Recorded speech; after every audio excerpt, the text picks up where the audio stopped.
La machination, elle est maintenant, que je dénonce depuis des semaines, elle est maintenant aux yeux de tous les Français. Je suis victime d'une persécution judiciaire. Avec ce calendrier diabolique. Qui est celui de toutes les idéologies déclinistes, réactionnaires, conspirationnistes, complotistes.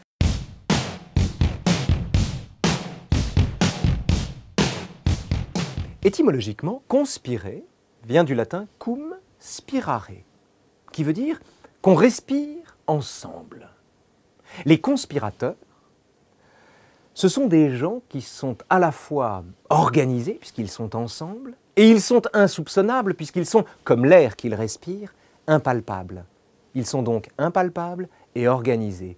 Une conspiration, c'est le vent mauvais de toutes les haleines impalpables et réunies. Le mot lui-même de conspiration apparaît chez Molière, avec un personnage secondaire génial, qui est le personnage de Bélise dans Les Femmes savantes. Bélise, c'est une érotomane. Elle croit que tous les hommes la désirent. Si Damis ne vient jamais dans la maison, c'est pour lui montrer un cœur plus soumis. Si Dorante l'outrage de sarcasme, c'est à cause du désespoir où elle a réduit ses feux. Si Cléonte et Lycidas disent pique-pendre d'elle, c'est tout simplement parce qu'elle les a éconduits.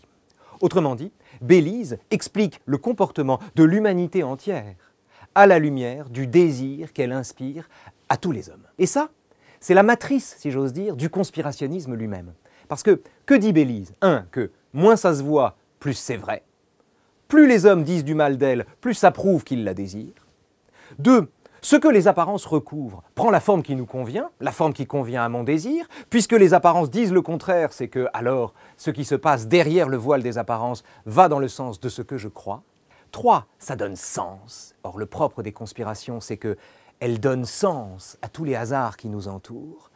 Et enfin, dernière chose, et peut-être la plus importante, c'est que puisque c'est possible, alors c'est vrai. Au principe de cela, plus encore que le syndrome de Bélise, on a le syndrome de la théière spatiale. C'est l'histoire que raconte Bertrand Russell, un historien des idées, philosophe merveilleux, qui explique que si vous dites qu'il existe entre Mars et la Terre une théière spatiale en orbite, vous serez dans l'incapacité de lui démontrer le contraire. Et si ce type-là est conspirationniste, il verra dans l'incapacité où vous êtes de lui démontrer le contraire, eh bien, la preuve qu'une théière spatiale se trouve bien en orbite entre la Terre et Mars. Alors évidemment, il ne s'agit pas de dire que le conspirationniste a tort, parce que le conspirationniste a peut-être raison.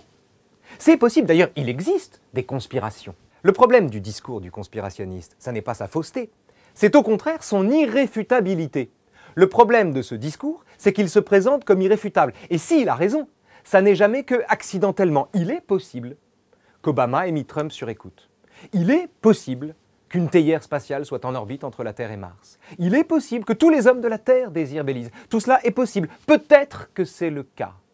Le problème, c'est de transformer ce peut-être en certitude. Ce n'est pas, en un mot, parce qu'on ne peut pas démontrer le contraire d'une conspiration, qu'on démontre que la conspiration existe.